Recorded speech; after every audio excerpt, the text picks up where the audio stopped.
Her own family called her a monster, banishing her to the shadows with a face ruined by cruelty. She was never meant to attend the Alpha King's mating ceremony, let alone catch his eye. But destiny and the primal scent of a true mate cannot be hidden beneath a veil. The Croft Manor sat on the edge of the sprawling Oakhaven forests, its grey stone walls permanently chilled by the northern winds. It was a time when the Lycan lords ruled the continent with iron claws, and bloodlines were everything. Gwendolen Croft, daughter of the late Lord Arthur, knelt on the unforgiving flagstones of the manor's great hall, scrubbing soot from the hearth until her knuckles bled. She possessed no grand titles anymore, not since her father perished in a savage border skirmish 5 years ago. In his absence, his second wife, Agnes, had seized control of the estate. Agnes was a woman whose beauty was as sharp and cold as a drawn blade, and she possessed a soul to match.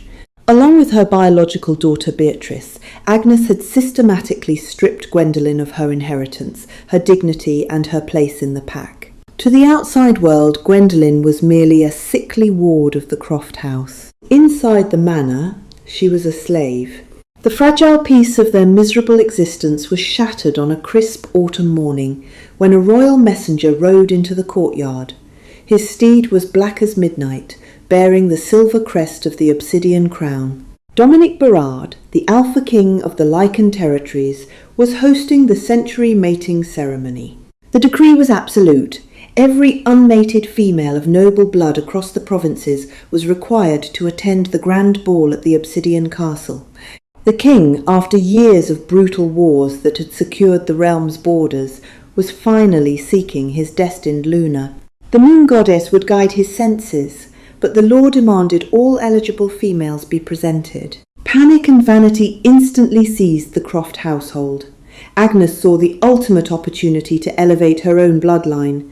If Beatrice could catch the king's eye, or, better yet, be recognised as his fated mate, they would rule the continent. "You must be flawless, Beatrice," Agnes commanded, supervising a small army of tailors who had been summoned to construct a gown of crimson silk. "The king is a predator. He responds to strength, beauty, and presentation.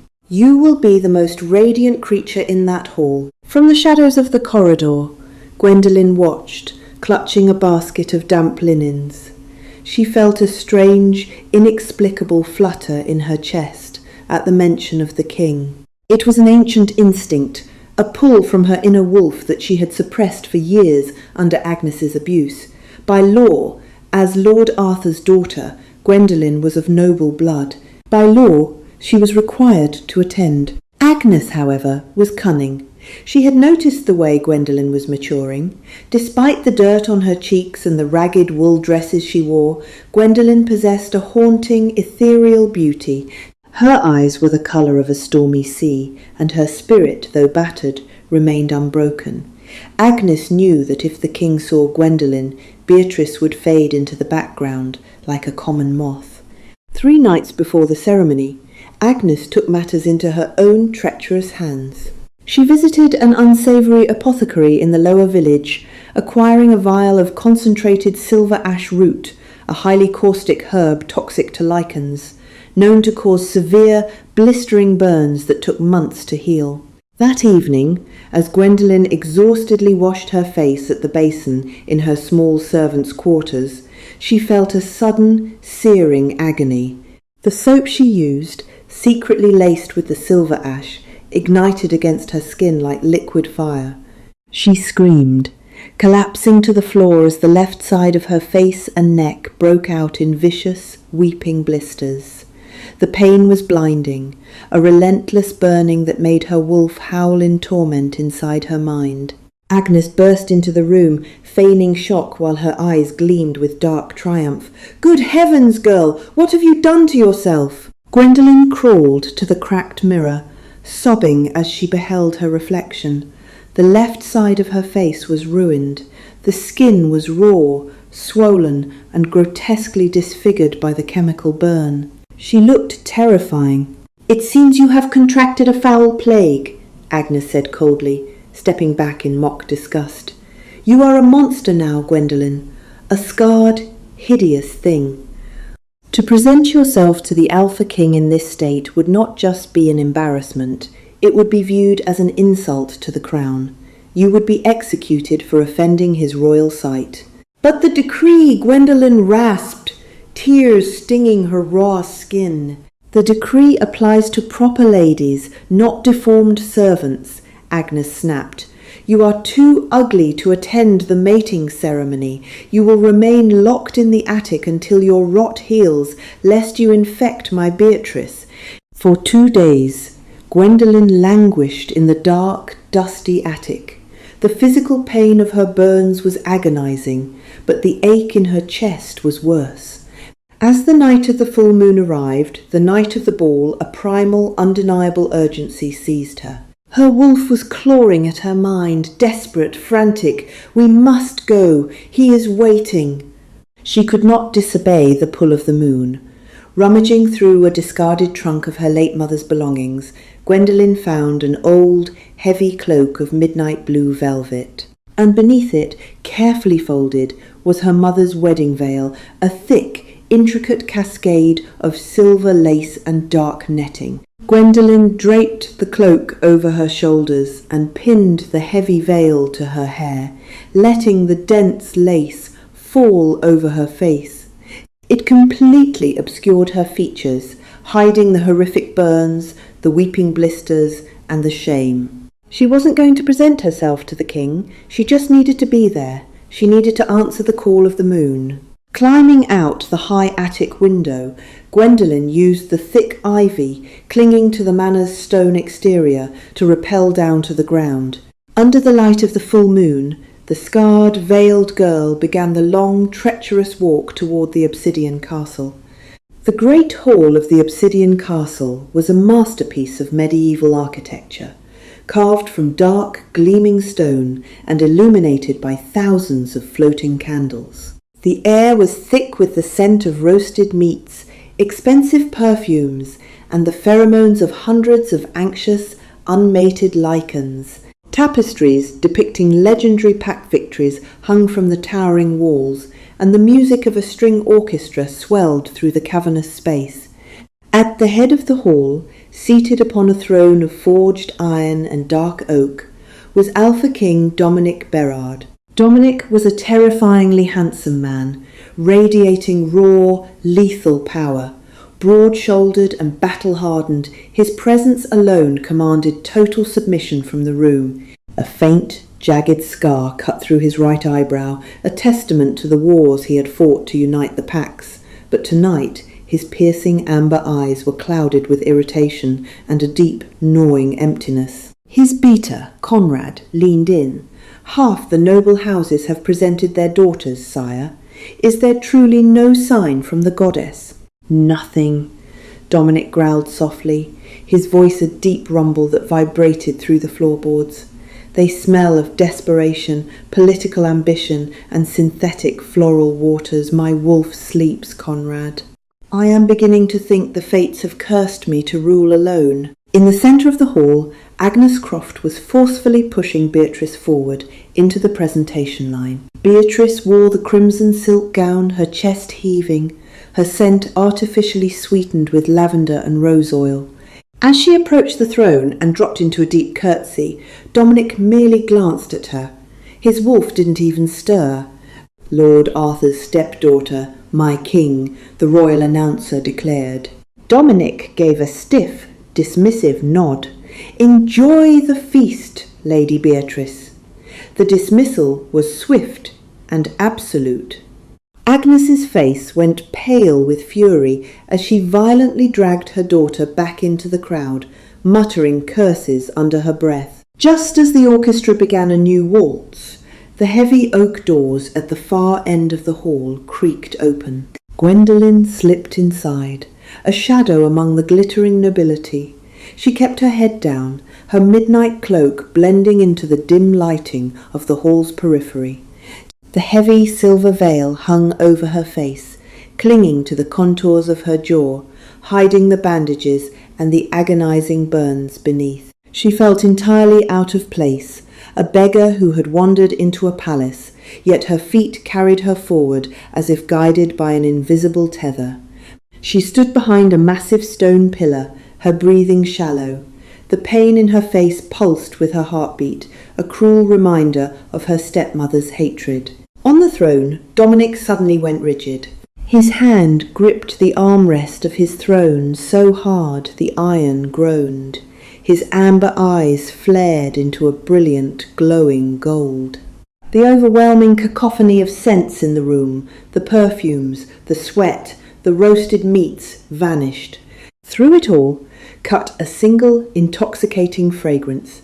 It smelled like rain-soaked pine, wild honey, and a fierce, undeniable spark of lightning. But beneath the beautiful scent, Dominic's heightened senses caught something else.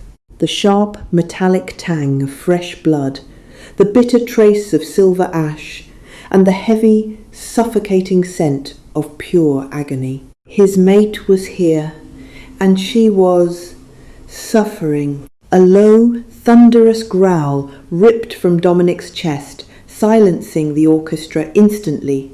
The entire hall froze. Hundreds of lichens bowed their heads, exposing their necks in submission, as the Alpha King's killing intent flooded the room. Dominic stood up, his massive frame towering over the crowd. He stepped down from the dais, his golden eyes locked onto the far, dark corner of the hall.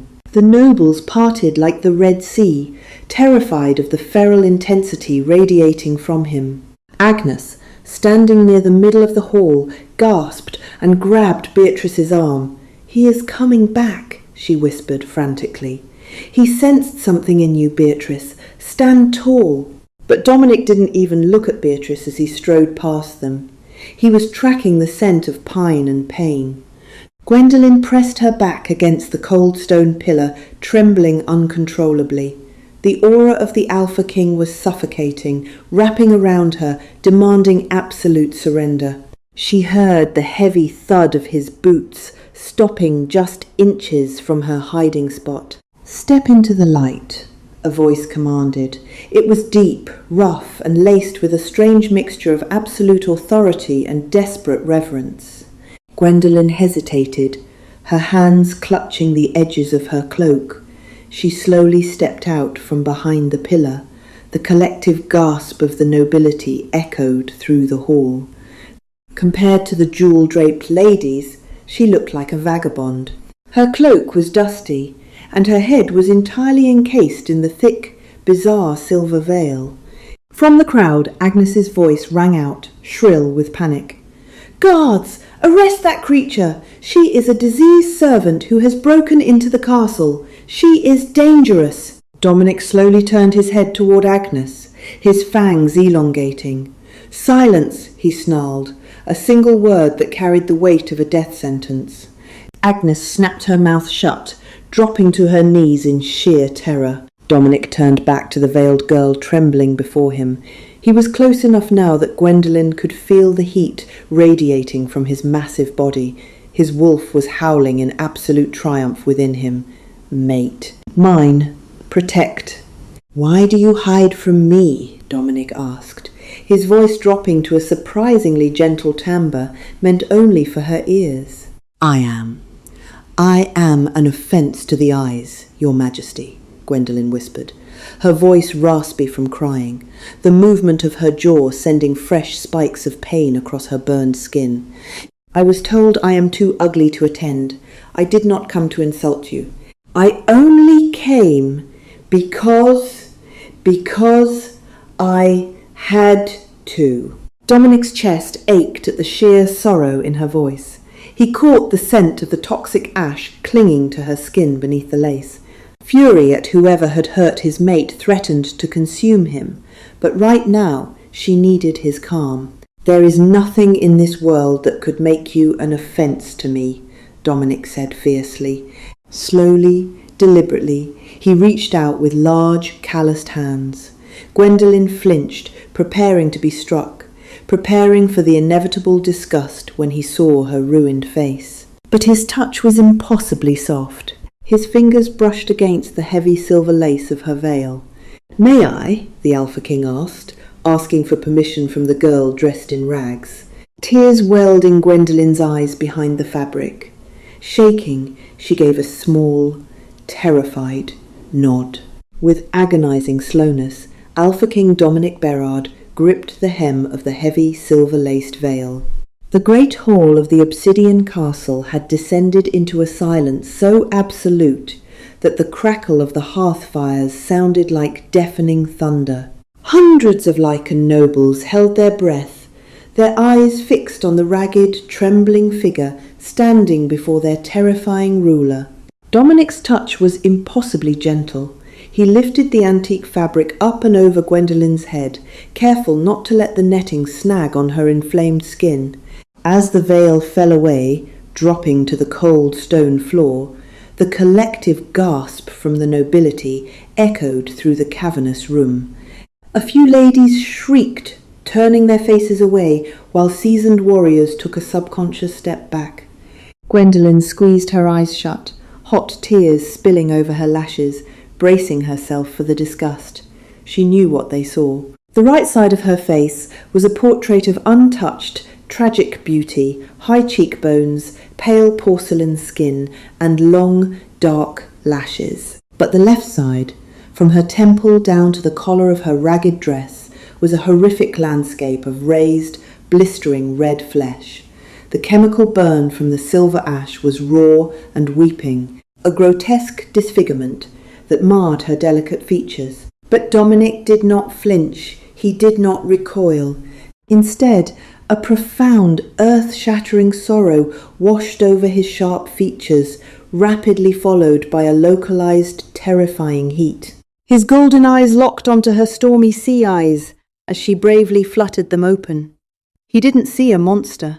He saw his soul's counterpart, his fated Luna, subjected to unimaginable torture. He saw her immense, staggering strength just to be standing there in the epicenter of a royal court while her skin was effectively on fire. "Silver ash," Dominic pronounced, his voice a low, lethal rumble that vibrated the floorboards.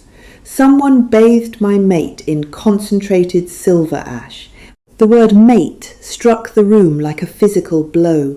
Pandemonium threatened to break out, but a single warning growl from Beta Conrad silenced the whispers instantly.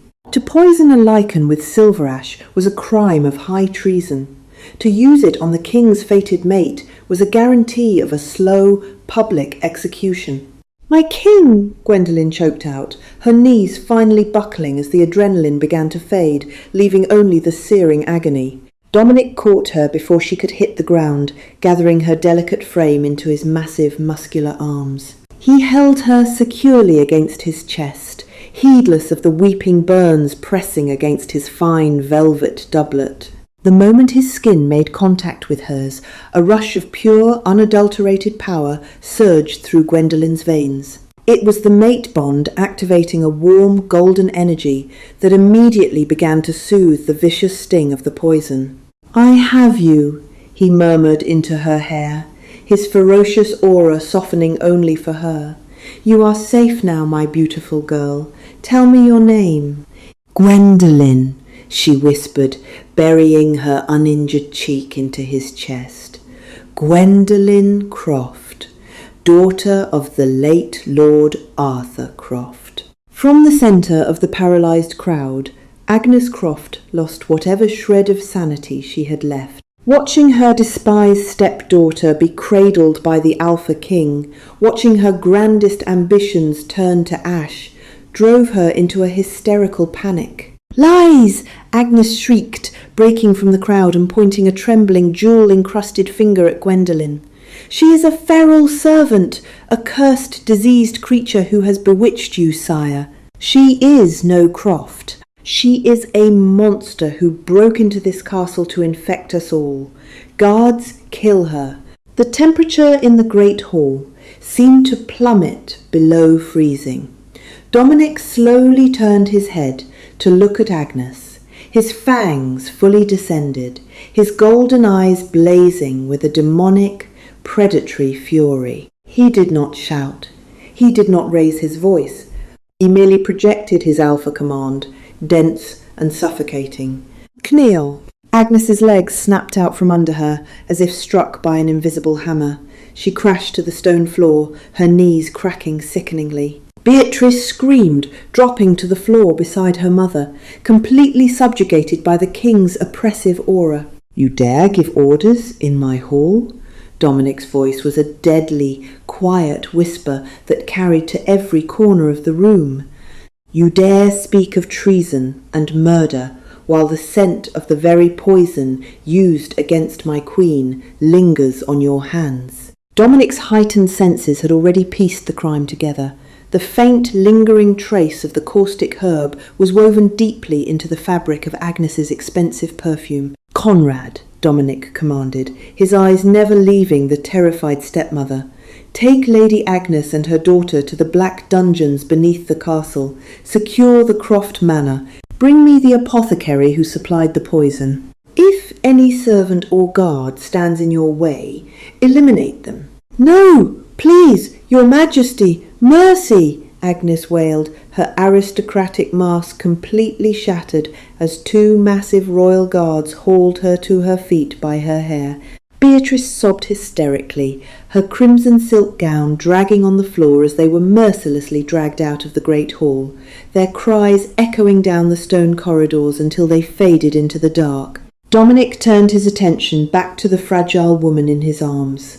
Gwendolen had fainted, her body finally surrendering to the trauma and the sudden overwhelming comfort of her mate's presence.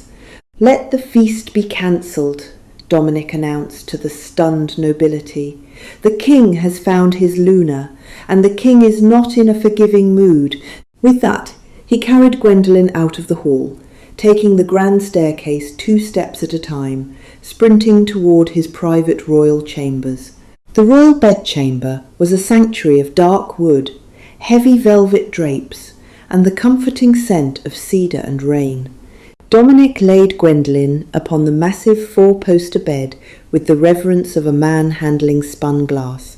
He immediately summoned Dr. Bartholomew Finch, the most elite lichen physician from the Royal Lycanthrope Society, a man renowned across the continent for his expertise in rare botanical poisons. Finch arrived within minutes, a stern, grey-haired man carrying a leather satchel of rare salves. "The damage is severe, sire," Dr. Finch murmured, carefully applying a cooling, luminescent blue paste to Gwendolen's raw face and neck.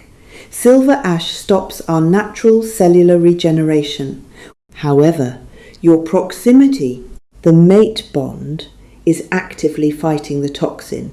Without you, she would have succumbed to the systemic shock by morning. With you by her side, she will survive, though the scarring may be permanent." "Do whatever it takes, Bartholomew. Spare no expense, no magic, no ancient remedy," Dominic growled, sitting on the edge of the bed and holding Gwendolen's uninjured hand. He channeled his own strength, his own alpha vitality through their joined hands, pushing his energy into her to help her heal. For a week, Dominic refused to leave her side.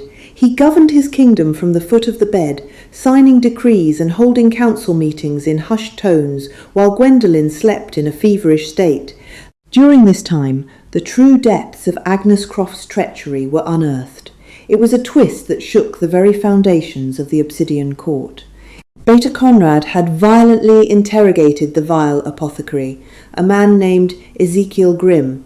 The truth was far more sinister than petty jealousy. Agnes was not merely trying to secure the throne for Beatrice. She was acting as a sleeper agent for the Crimson Valley Rogues, a brutal, exiled faction that Dominic had driven out 5 years prior. The very same faction that had murdered Gwendolen's father, Lord Arthur, in a staged border skirmish. Agnes had orchestrated her own husband's death to seize his lands and wealth to fund the rogues. Furthermore, the silver ash poison was meant to slowly kill Gwendolen, whom Agnes discovered possessed the dormant bloodline of the first Luna. The prophecy stated that a true heir of the first Luna would bring an era of unbreakable prosperity to the ruling king. Agnes had sought to blind Dominic with a fake mate Beatrice and assassinate him once the crown was secure. When Gwendolen finally awoke, her fever had broken, and the agonizing fire on her face had faded to a dull, manageable ache. She opened her eyes to find the Alpha King kneeling beside her bed, his head resting near her hand, fast asleep from exhaustion. She gently reached out, running her fingers through his dark hair. Dominic jerked awake instantly, his golden eyes wide. Upon seeing her awaken smiling, a heavy, jagged breath escaped him. He pressed his forehead against hers, a silent prayer of gratitude to the moon goddess. "You are safe," he whispered. "The traitors have been dealt with. Agnes and her spawn have been stripped of their titles and banished to the barren wastelands of the north, left to the mercy of the elements without pack protection. Your father's murder is avenged." Gwendolen wept, not from pain, but from the overwhelming relief that her long nightmare was finally over. "My face," she whispered, reaching up. Dominic caught her hand, kissing her knuckles. He brought a silver hand mirror to her. The gruesome weeping blisters were gone, healed by the miraculous combination of Dr. Finch's salves and the powerful mate bond. In their place remained a network of delicate, shimmering silver scars that traced over her left cheek and down her neck, looking less like a disfigurement and more like intricate, divine tattoos. "You are the most breathtaking creature I have ever laid eyes upon," Dominic said fiercely, kissing her scarred cheek with absolute devotion. "You wear the silver as a badge of your survival, my queen." 2 months later, the Obsidian Castle hosted a ceremony unlike any other in history.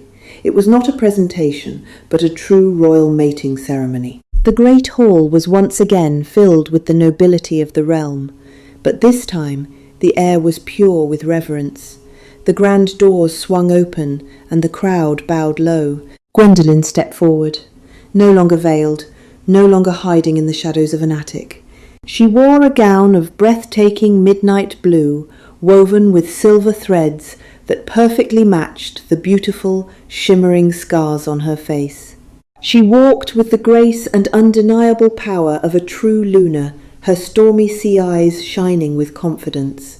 At the end of the aisle stood Alpha King Dominic, his eyes locked onto hers, filled with a love so profound it brought tears to the eyes of his hardened warriors.